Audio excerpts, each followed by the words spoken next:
siang para pendengar BNN, apa kabarnya? Nah, di kesempatan kali ini nih, ini kesempatan yang cukup bahagia dan cukup istimewa karena di minggu kemarin kita ngebahas tentang rehabilitasi oleh Pak Hendrajit selaku mantan kepala BNN Jakarta Timur. Nah, sekarang kita kedatangan mantan kepala Rumah Sakit Pengayoman yang ada di Cipinang ya, Pak. Kita sambut Bapak Daniel Rashid.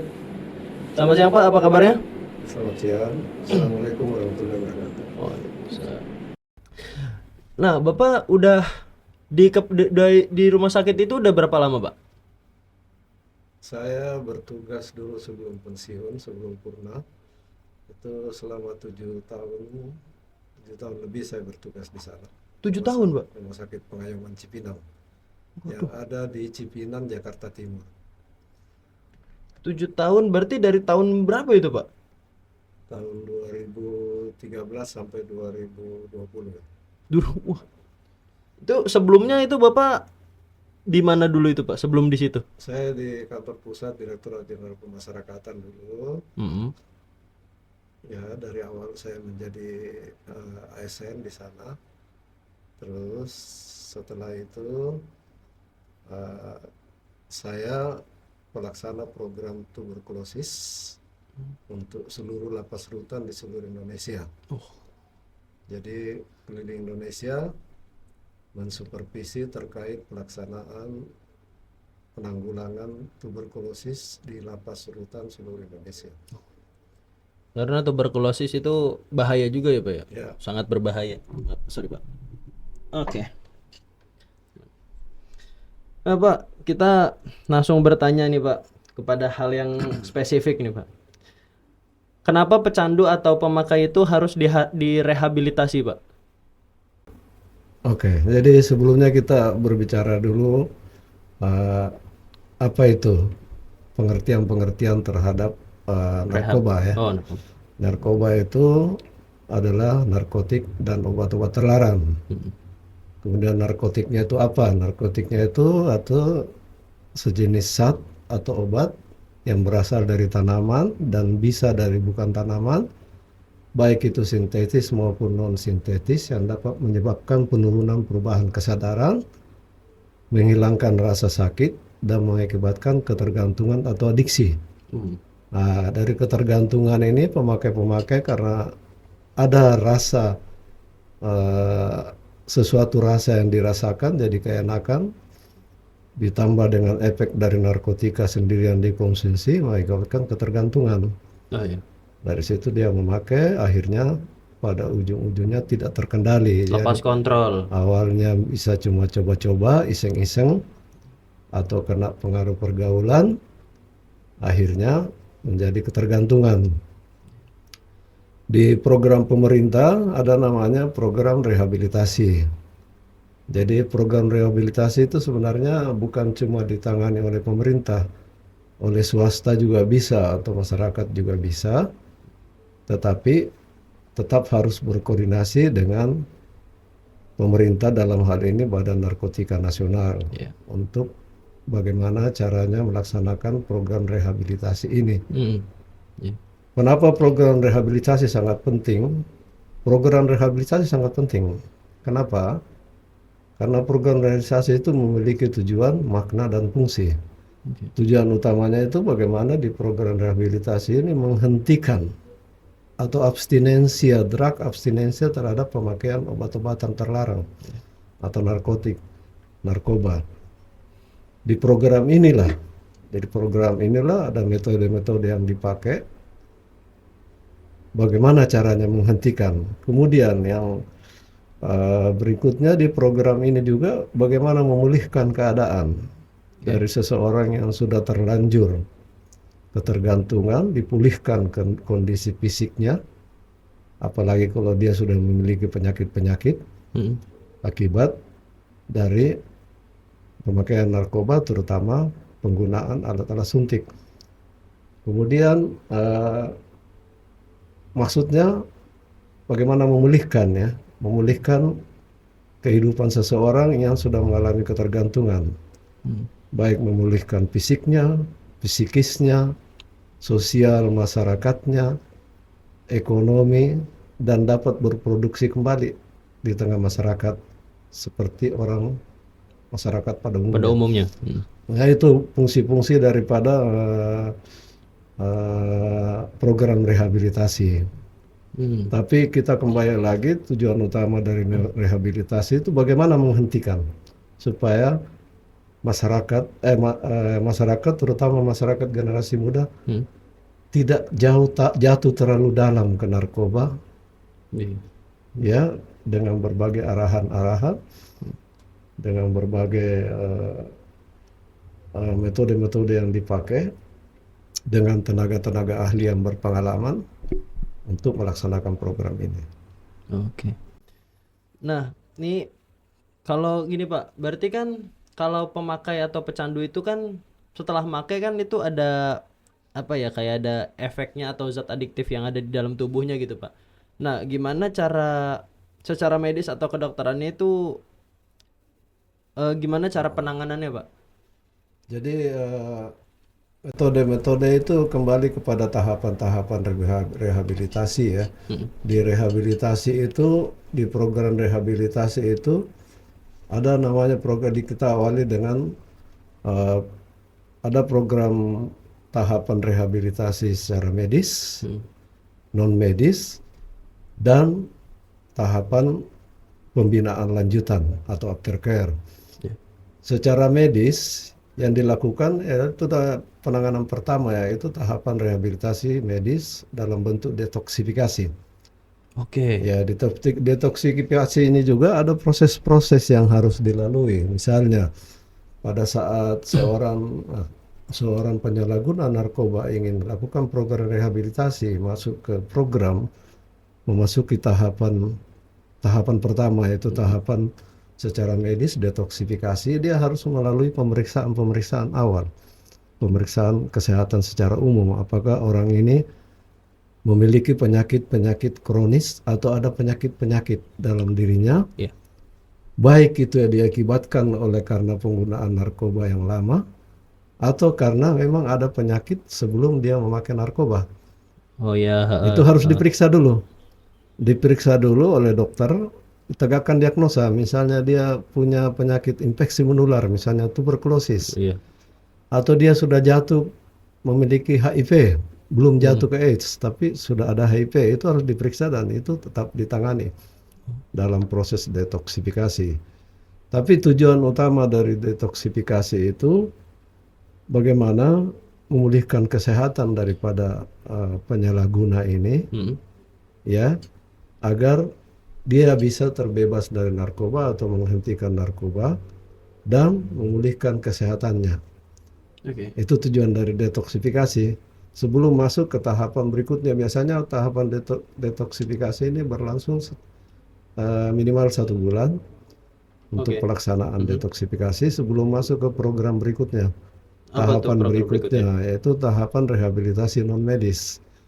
Nah, tahapan rehabilitasi non medis di sini ada namanya yang sering digalakkan oleh pemerintah dan ini juga berlaku di seluruh dunia, ada namanya terapi community. Terapi community. Terapi community itu dikumpulkan dalam satu kelompok para pengguna atau korban penyalahgunaan narkoba. Satu kelompok terapi namanya terapi community dengan melakukan kegiatan-kegiatan yang bermanfaat. Di Indonesia dan ini juga berlaku terutama di Amerika. Di sini ada yang dikenal namanya 12 langkah. 12 step. 12 langkah pendekatan. Nah, inilah tahapan rehabilitasi non medis. Intinya pada 12 langkah tahapan rehabilitasi itu bagaimana seseorang pengguna atau bekas pengguna, dia bukan pengguna lagi karena sudah masuk ke rehabilitasi, berarti dia bekas pengguna atau bekas penyalahguna ini menyadari sepenuhnya bahwa dia telah menyadari dan ingin berubah. Itu intinya. Dari 12 step ini menyerahkan diri sepenuhnya kepada Tuhan dan ingin berubah.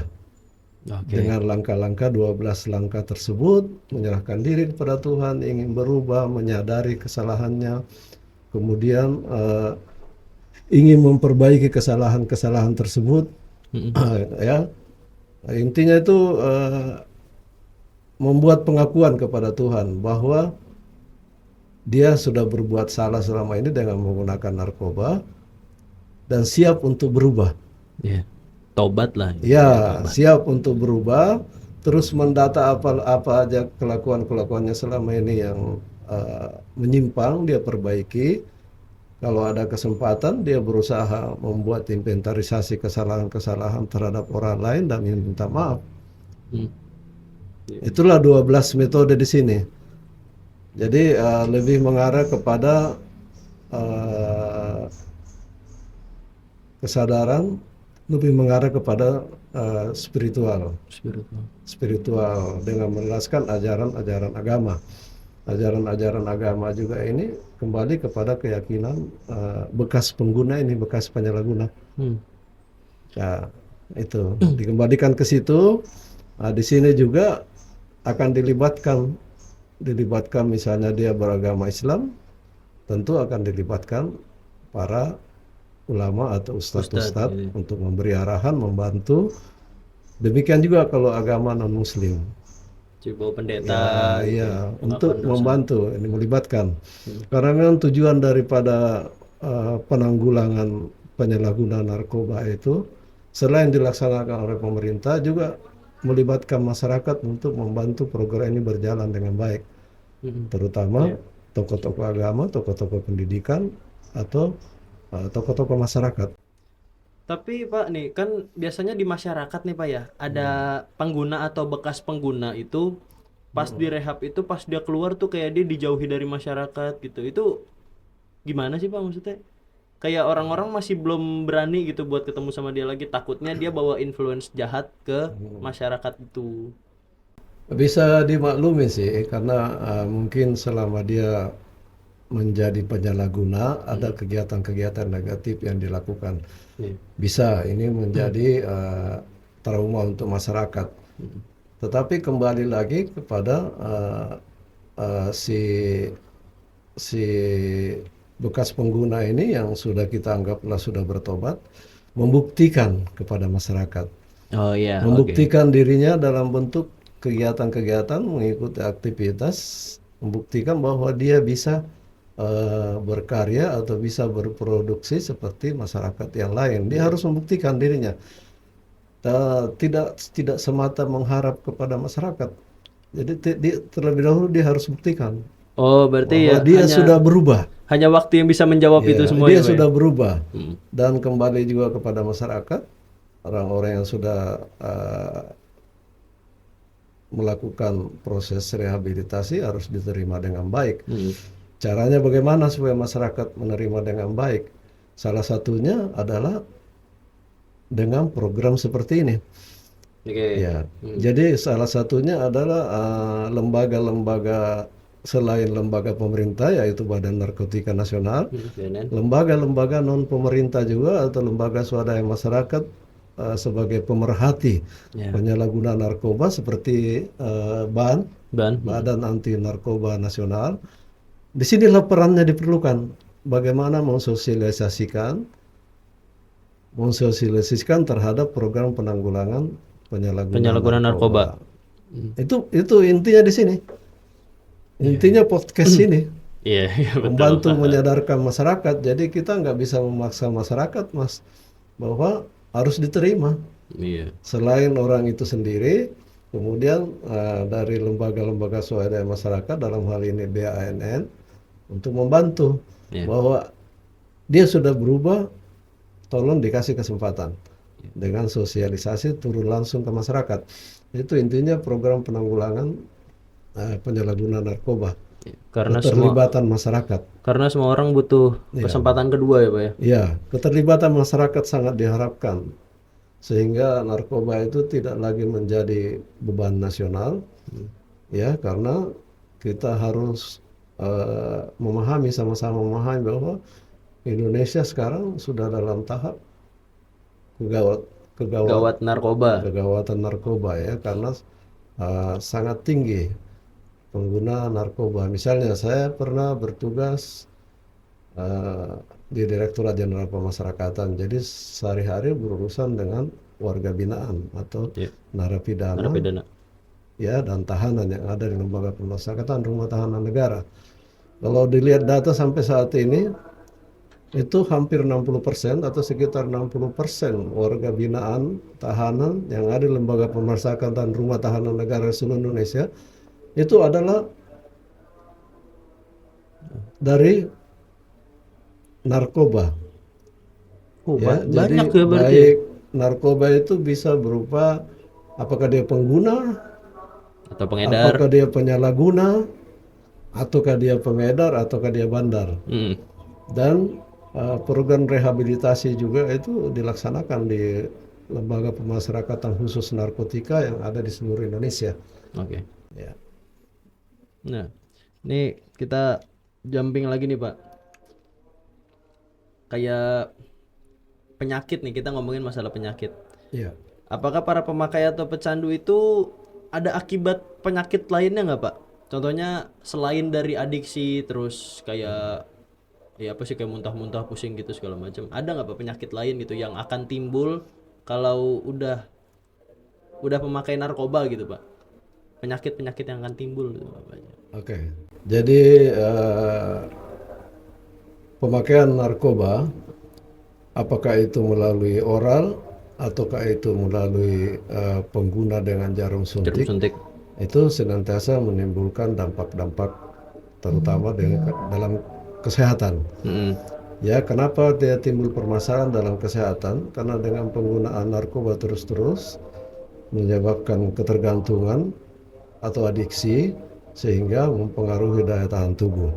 Oke. Ada dua hal, ada dua akibat utama yang bisa diakibatkan terkait dengan kesehatan, yaitu satu berhubungan dengan fisik, kemudian yang kedua berhubungan dengan mental. Oh, oke. Berhubungan dengan fisik itu ya infeksi-infeksi penyakit seperti yang terutama yang sering terkena pada pengguna narkoba terutama jarum suntik adalah penyakit infeksi menular. Itu satu, apakah dia penyakit infeksi menular banyak ya. Di antaranya misalnya tuberkulosis atau yang lain-lain. Terus yang paling banyak yang sering kita lihat dan sangat mengerikan adalah HIV/AIDS. Aduh, Ya, ngeri ya, banget. HIV/AIDS itu sangat mungkin, sangat mudah tertular pada pengguna narkoba, terutama yang menggunakan jarum suntik. Kenapa? Karena seperti kita ketahui penularan virus HIV itu melalui tiga, Apa aja tuh Pak? ya, melalui cairan kelamin, Mm-mm. melalui darah. Darah. Ya, ini yang selalu kontak dengan melalui darah, jarum suntik. Jarum suntik. Karena jarum suntik bekas temannya yang pengguna lain, misalnya dia sudah punya virus HIV dalam darahnya, dia habis pakai, terus habis itu dipakai lagi oleh temannya. Otomatis jarum suntik ini kontak dengan Iya. darahnya, jadi dari darah temannya yang sudah ada virus HIV, HIV. kontak dengan darahnya, di situlah sumber penularannya. Ya, jadi melalui cairan darah. Jadi tiga penularan tadi, ya, di samping air susu ibu juga, Oh, yang iya. paling sering adalah menular melalui darah, Darah. ya, kontak itu. Itu pada saat masuk kuman HIV prosesnya lama dan dia tidak hentikan, terus berikutnya tetap memakai terus HIV-nya, kuman HIV dalam tubuhnya semakin berkembang.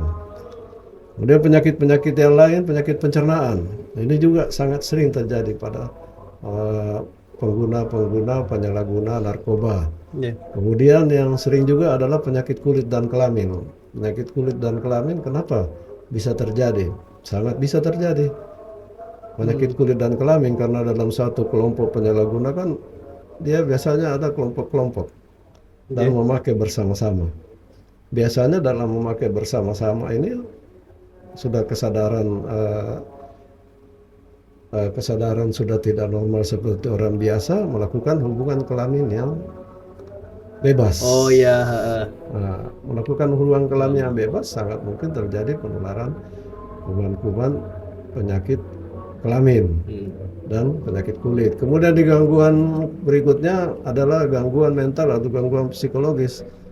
Di sana sangat sangat bisa terjadi, terutama adanya gangguan perilaku, ya, terutama gangguan perilaku pada pengguna zat-zat psikotropik, ya. Iya, iya, iya. Ada terjadi gangguan perilaku sampai ke tingkat yang lebih tinggi terjadi schizophrenia. Oh, Bisa skitso, terjadi, heeh, ya. schizophrenia bisa terjadi. Kemudian ada gangguan emosi, ada gangguan pola pikir, ya, Hmm. gangguan pola pikir. Jadi dua dua item utama penyakit eh, yang menyerang kesehatan adalah fisik berupa penyakit dan gangguan mental. Hmm, hmm, hmm. Berarti tolong lah ya buat kalian-kalian nih ya yang pengen makan narkoba, jangan, selain karena narkoba mahal, penyakitnya juga nggak main-main coy. Karena gimana ya, karena namanya HIV AIDS juga ini belum ada obatnya ya di Indonesia ya Pak ya, apa di dunia juga belum ada atau gimana? Sebenarnya pada umumnya penyakit yang diakibatkan oleh virus itu nggak ada obat spesifik. Tapi HIV Oke. ada, Oh, HIV ada. bukan obat untuk bagaimana menyembuhkan 100%, tapi minimal Mm-mm. dia menjaga, di samping dia harus menjaga perilaku dan berkelakuan baik, baik secara perilaku aktivitas Ya. maupun perilaku terhadap kesehatan. Oke. Nah, dia harus melakukan terapi terapi ARV namanya, ya, ARV. anti retroviral yang harus diberikan kepada dia untuk menjaga menjaga kondisi tubuhnya agar tetap terjaga, ya, tapi tidak menyembuhkan 100%. Oh, jadi cuma kayak menahan gitu aja ya Pak ya? Menjaga supaya tidak berkembang lebih Iya. jauh sehingga aktivitasnya terganggu.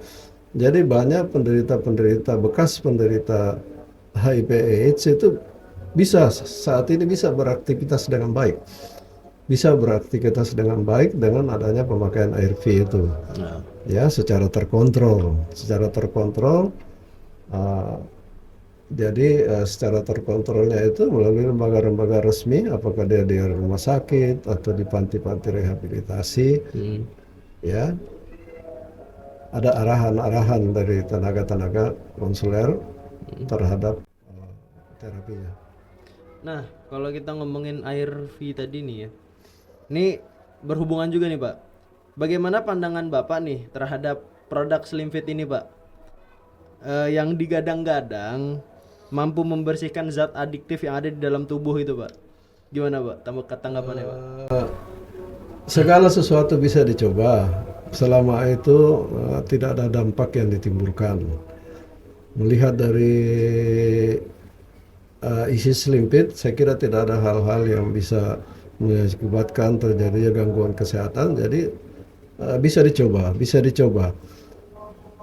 Karena begini, terapi untuk karena saya juga mengetahui sedikit terhadap Slim Fit, itu sasaran utama dari pemakaian Slim Fit itu bagaimana memperbaiki metabolisme dalam tubuh, terutama Oke. metabolisme di organ-organ tubuh yang berfungsi untuk memetabolisme bahan-bahan yang masuk ke tubuh.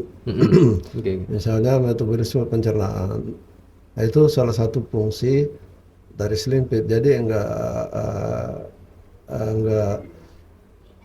tertutup kemungkinan untuk dicoba selama itu tidak berdampak negatif terhadap bekas pengguna atau orang-orang bekas pengguna yang sementara menjalani rehabilitasi. Ya. Nah, Pak, sekarang kita balik lagi ke rehabilitasi nih, Pak. Kan rehabilitasi itu yang kemarin saya dengar dari Pak Hendrajit itu ada rehabilitasi mandiri. Itu efektif nggak sih, Pak? Atau sama aja, sama efektifnya sama, cuma butuh waktu yang lebih lama daripada rehab yang di pemerintah gitu? Jadi program rehabilitasi itu dari eh, apa ya tujuan diadakannya rehabilitasi adalah bagaimana bisa menghentikan seorang penyalahguna narkoba untuk lepas dari narkoba ini. Terus program rehabilitasi sendiri itu bisa dilakukan oleh pemerintah, dalam hal ini Badan Narkotika Nasional melalui eh, rumah sakit rehabilitasi, misalnya rumah sakit ketergantungan obat, RSKO ya. RSKO, kemudian rumah sakit yang menangani pasien-pasien khusus kejiwaan ada di situ, karena salah satu dampak dari narkoba adalah gangguan Jiwaan. kejiwaan. Kemudian memang pemerintah mengharapkan keterlibatan dari masyarakat. Dalam hal ini misalnya lembaga-lembaga, dalam hal ini adalah institusi-institusi rehabilitasi yang bergerak secara mandiri atau swasta. Jadi, tapi tetap berpedoman kepada aturan nasional,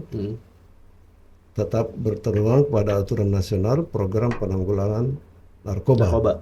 Jadi tetap berpedoman. Jadi tidak bisa lepas dari pedoman itu. Karena sudah diatur di sana. Misalnya masa rehabilitasi mulai dari masa detoksifikasi 1 bulan, kemudian masuk ke program non medis 6 bulan, kemudian masuk ke program berikutnya juga minimal 6 bulan di program pembinaan terakhir ya. Pembinaan atau aftercare. Itu ada program-programnya di situ yang harus dijalankan.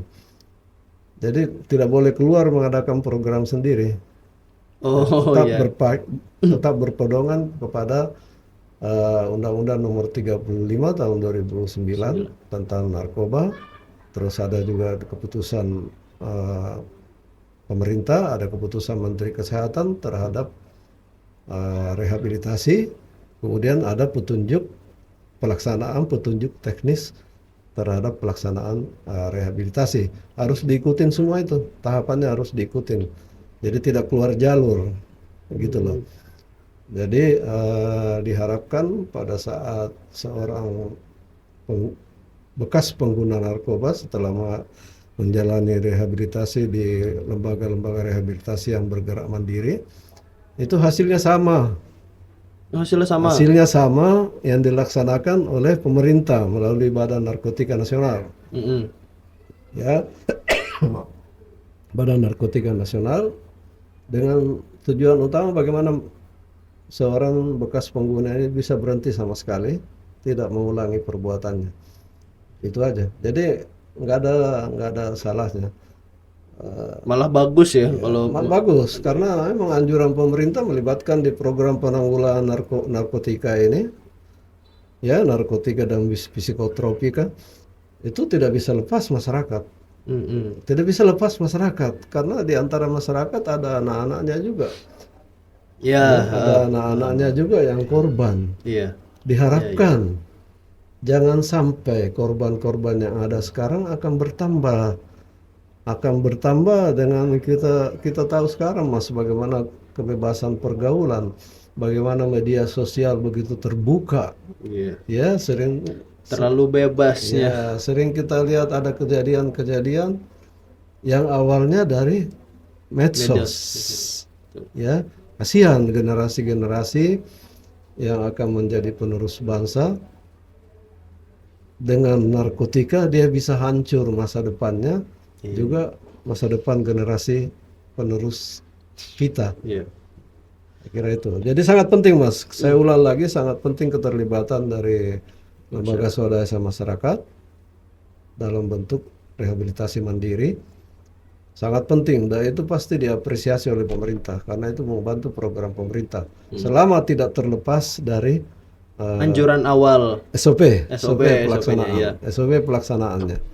Pelaksanaan yang merujuk kepada undang-undang tentang narkotika, ya, dan merujuk kepada peraturan-peraturan, baik peraturan pemerintah, peraturan Menteri Kesehatan, terkait dengan rehabilitasi. Rehabilitasi. Oke Pak, pertanyaan terakhir nih Pak. Harapannya Pak untuk Indonesia Pak. Ya, harapan saya untuk terutama generasi muda ya, eh, karena saya juga waktu masih aktif jadi PNS, pernah juga sebagai pelaksana program narkotika di Lapas Rutan. Mm-mm. Sangat menjadikan ya kalau melihat ada generasi muda yang sudah masuk ke tergantungan, terus eh, menderita penyakit akibat dari narkotika, akibat dari penggunaan jarum suntik itu sangat menyedihkan kalau dilihat. Jadi saya sarankan kepada generasi-generasi muda jangan menyentuh, ya, jangan menyentuh, apalagi mengkonsumsi, apalagi misalnya karena pengaruh teman-temannya atau karena hura-hura ingin mengkonsumsi. Ingat, pada saat Anda awal mengkonsumsi, disitulah awal Anda melangkah ke jurang kehancuran masa depan. Dengerin tuh ya kalian-kalian orang-orang yang anak-anak muda biasanya ya Pak ya yang kena narkoba itu ya karena pergaulannya yang bebas banget. Rata-rata anak muda, karena kan banyak narkoba awalnya dipakai untuk hura-hura, pergaulan untuk saling menyenangkan teman, ya. Misalnya sekarang banyak lagi dipakai bagaimana berhura-hura dalam satu kelompok mengarah ke seksual bebas, seksual bebas. Terus misalnya dia ada lagi